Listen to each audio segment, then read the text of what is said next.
We are the Gujarat Technological University. Since its inception over a decade ago, GTU has been empowering young and curating minds to realize their true potential. Over 4 lakh inspired students are enrolled with one of the premier academic universities in India. With more than 450 affiliated colleges in its fold operating across 5 zones of the state, GTU, the International Innovative University, your place to move forward.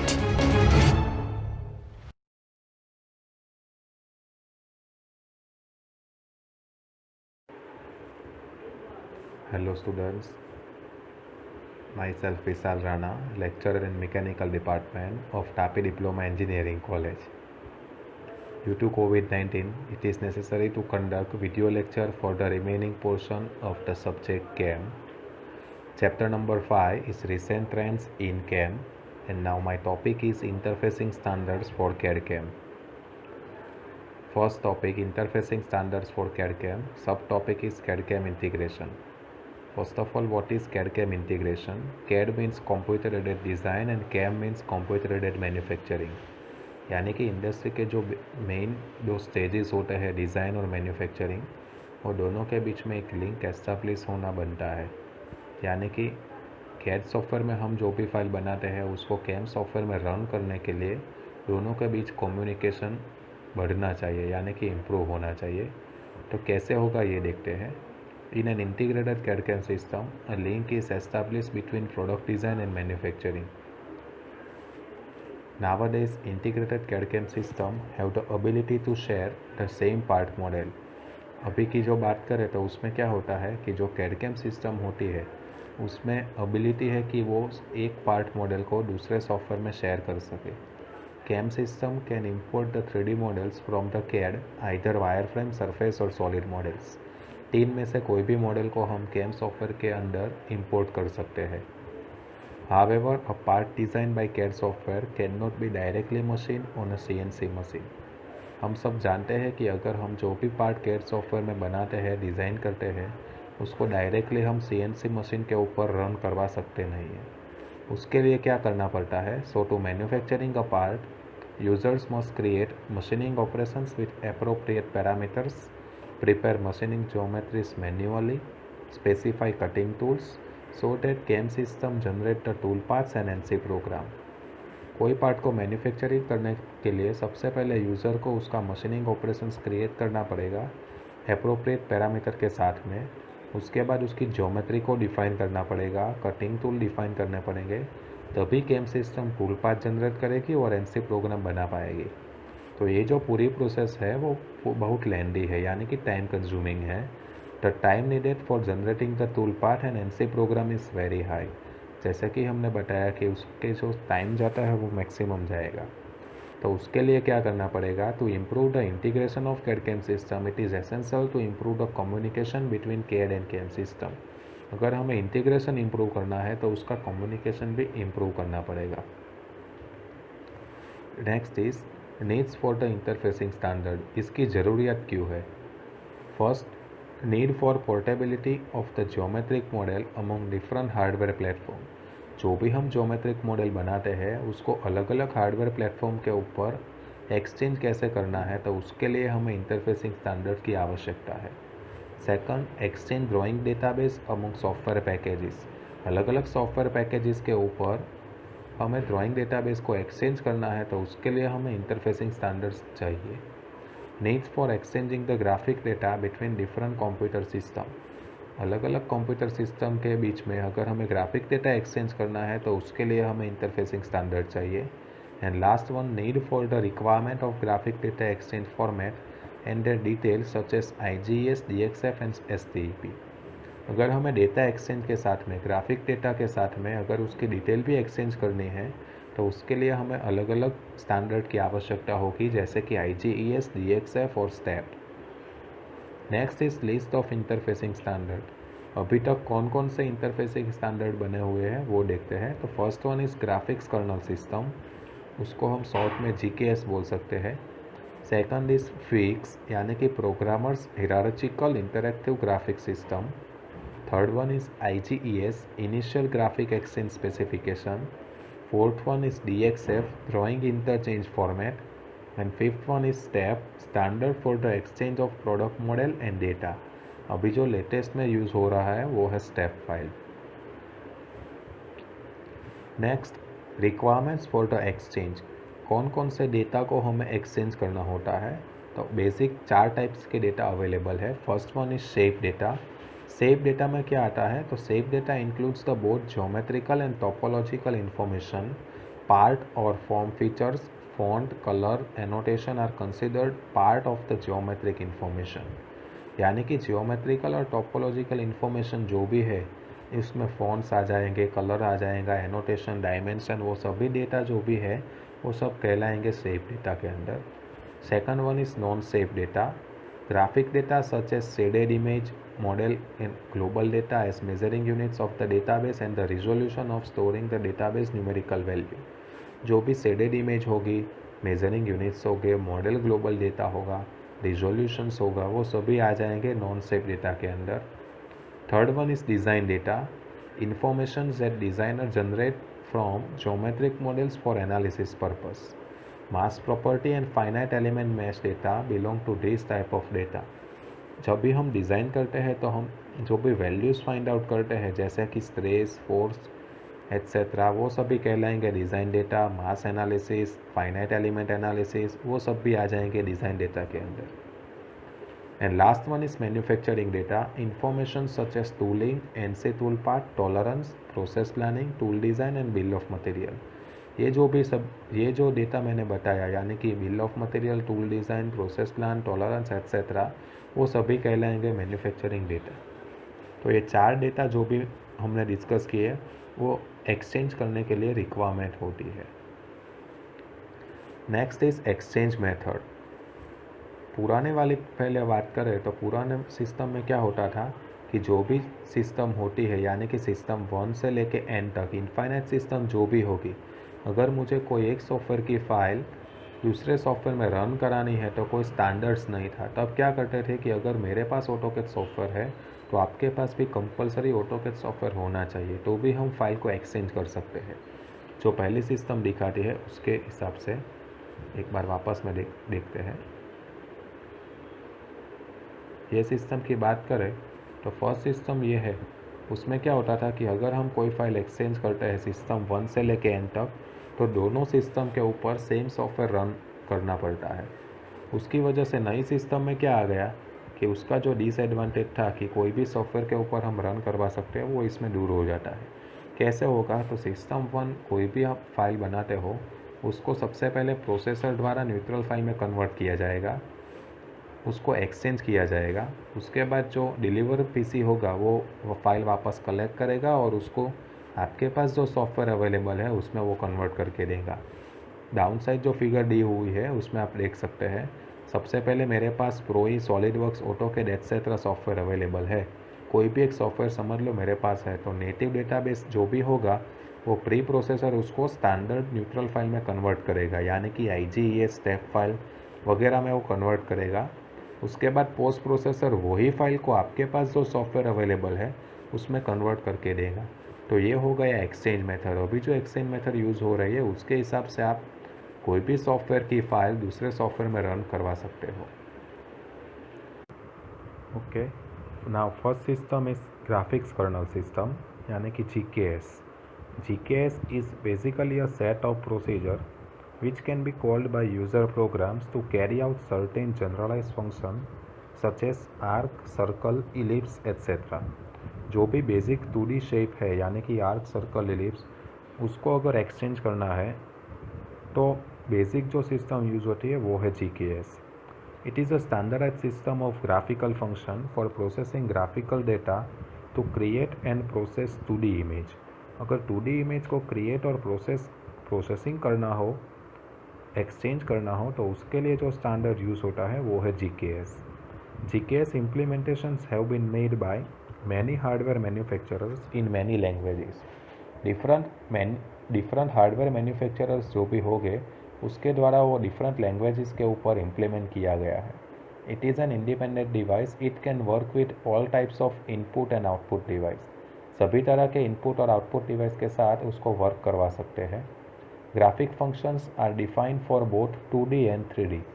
Basic जो 2D और 3D के features हो गए, 2D और 3D के shape हो गए, उसको हम एक्सचेंज कर सकते हैं GKS सिस्टम द्वारा. और बेसिकली ये जो सिस्टम है वो सिर्फ शेप डेटा को एक्सचेंज करती है. It contains 8 function.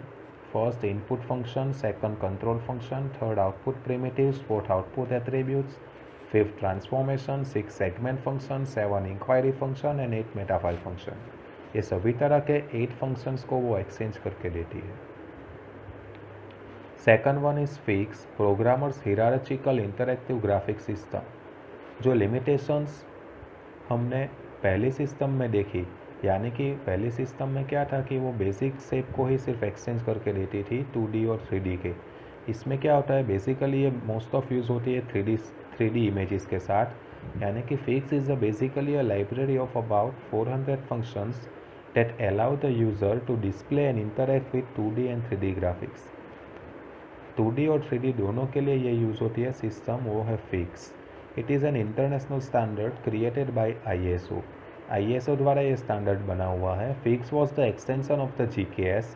पहले बताया उस तरह वो GKS का एक्सटेंशन है, which provide 3D graphics package. यानी कि 3D ग्राफिक्स पैकेज को वो एक्सटेंड करती है जो GKS में नहीं हो पाता था. Fix includes the additional functions for object modeling, color specification, surface rendering and picture manipulation. ये सभी चीज़ें जो है वो है फिक्स का एडवांसमेंट. यानी कि हम object modelling, colour specification, surface rendering, picture manipulation, ये सब भी हम एक दूसरे के साथ इंटरफेस यानी कि शेयर कर सकते हैं. PHIGS hides the hardware dependent details from the user. Hardware dependent details जो भी होगी उसको फिक्स क्या करेगा कि हाइड कर देगा. So for example, it allows an application to draw on a plotter the same way it draws on a computer screen. आप जैसे कंप्यूटर स्क्रीन पे ड्रॉ करेंगे उसी तरह से वो प्लॉटर पे ड्रॉ होता है, वो उसका एग्जाम्पल है. Fix provides a set of familiar graphic object called primitives, each with attributes that control its location, orientation, colour and appearance.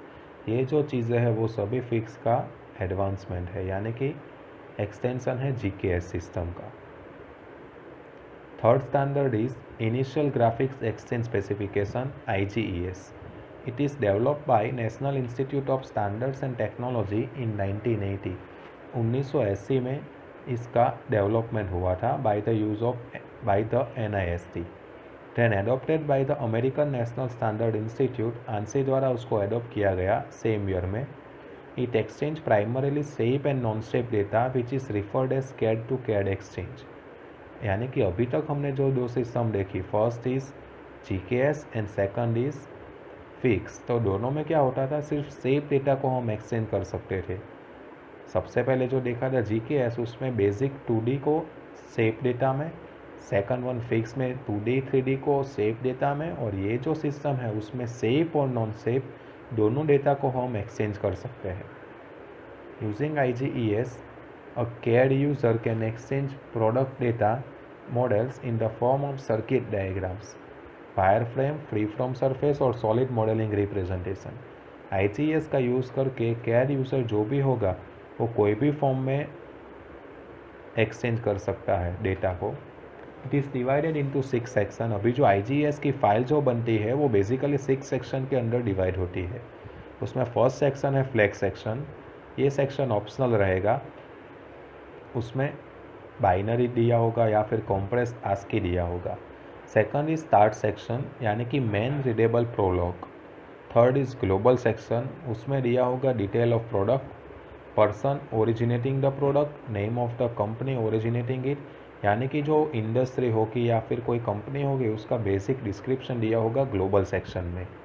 Fourth is directory section. उसमें दिया होगा index for the file and attribute information like colour, line type etcetera. जो भी आप attributes use करते हो, line use करते हो, आर्क यूज़ करते हो, वो सभी के एट्रीब्यूट्स, यानी कि कलर दिया होगा, लाइन का टाइप कौन सा है वो दिया होगा, स्केल कौन सा है वो दिया होगा, वो जो बेसिक डिटेल है वो सभी दिया होगा डायरेक्टरी सेक्शन में. Fifth is parameter entry section. उसमें बेसिक 3 पार्ट्स होते हैं। First is geometric entity, second is annotation entity and third is structure entity. Geometric entity के अंदर बेसिक शेप जो भी है, कर्व है, लाइन है, पॉइंट है, आर्क है, वो सभी आ जाएंगे ज्योमेट्रिक एंटिटीज़ में। एनोटेशन एंटिटीज़ में बेसिकली हो गए सभी dimensions, notes, labels, name etcetera. Third is structure entities में हो गए उसका एसोसिएटिव डेफिनेशन कौन सा है, टेक्स्ट फॉन्ट कौन सा है, कलर कौन सा है, यूनिट कौन सा है, वो सभी डेटा जो भी होगा वो सब आ जाएगा स्ट्रक्चर एंटिटीज़ के अंदर। And last is terminate section, यानी कि वो दिखाएगा कि अभी तक जो भी सेक्शन आपने यूज़ की है उसका सब टोटल्स का रिकॉर्ड क्या होता है, वो दिखाएगा टर्मिनेट सेक्शन के अंदर। अभी जो भी कोई एंटिटी है वो सेव कैसे होती है, तो उसको एक नंबर एलोकेट किया होगा। ये रेड लाइन दिखाई है जैसे, उसमें दिखाया है कि 108 एंटिटी नंबर है तो उसकी एंटिटी हो जाएगी प्लेन, 110 है तो वो हो जाएगा line.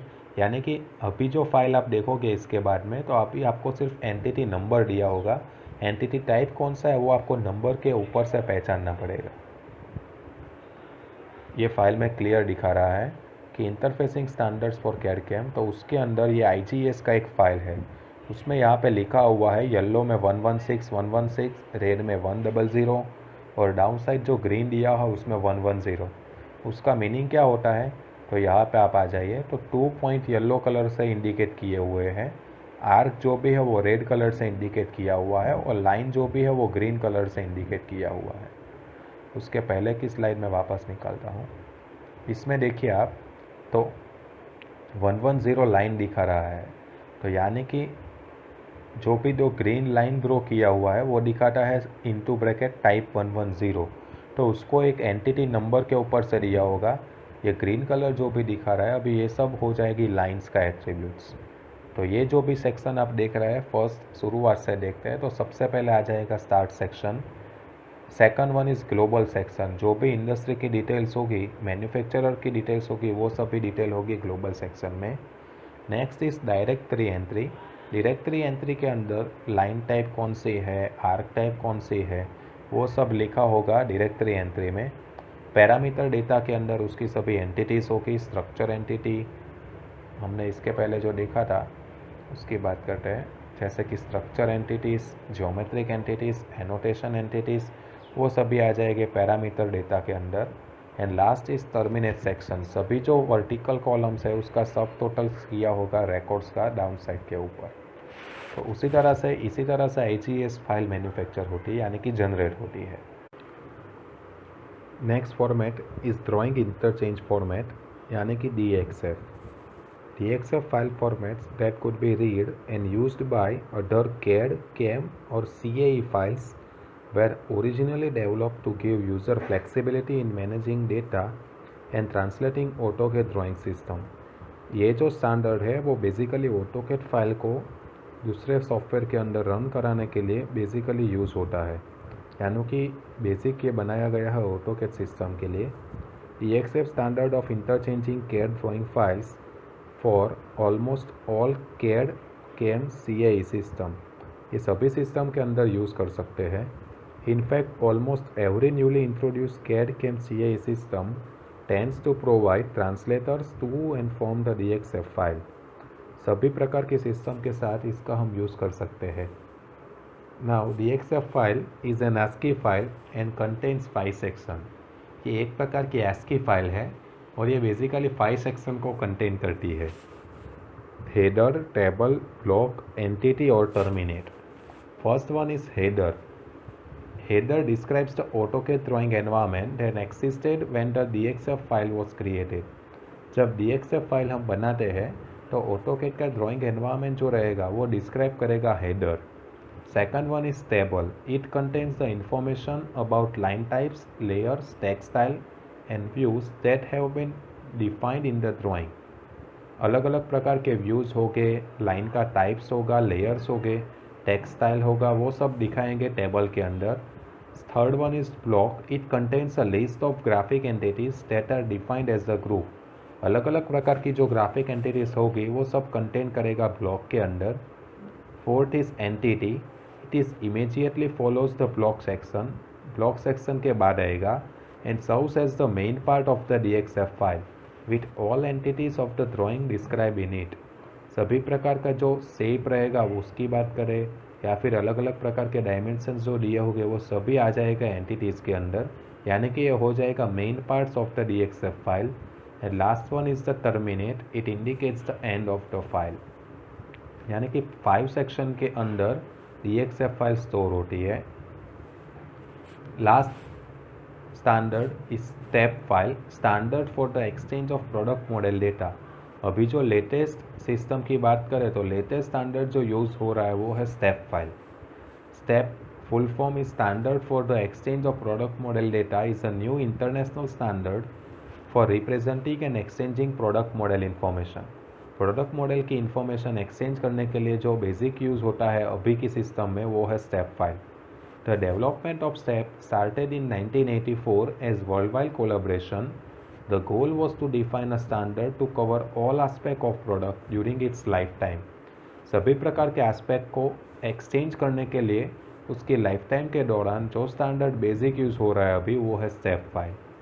It support any industrial application, कोई भी प्रकार की एप्लीकेशन होगी उसको वो शेयर कर सकते हैं, जैसे कि mechanical, electric, plant design, architecture and engineering construction. It includes all 4 types of data which is relevant to the entire life cycle of a product. Design data, analysis data, manufacturing, quality, assurance, testing, support, etc. यानी कि सबसे पहले जो हमने देखा था types of data, safe data, non safe data, वो सभी प्रकार के डिज़ाइन डेटा, मैन्युफैक्चरिंग डेटा, सभी प्रकार के डेटा को एक्सचेंज करने के लिए स्टेप फाइल का यूज़ होता है। It is the most important and largest effort ever established in engineering domain and will replace current CAD exchange standard. It is a much more comprehensive and complex standard than IGES or any other predecessor. ये जो step file है वो comprehensive भी है और complex standard भी है IGES की सापेक्ष में। इसमें एक्सचेंज कैसे होगा, तो सबसे पहले जो प्रोडक्ट डेटा होगा यानी कि सोर्स सिस्टम के अंदर जो प्रोडक्ट डेटा होगा उसको प्री प्रोसेसर द्वारा कॉल किया जाएगा।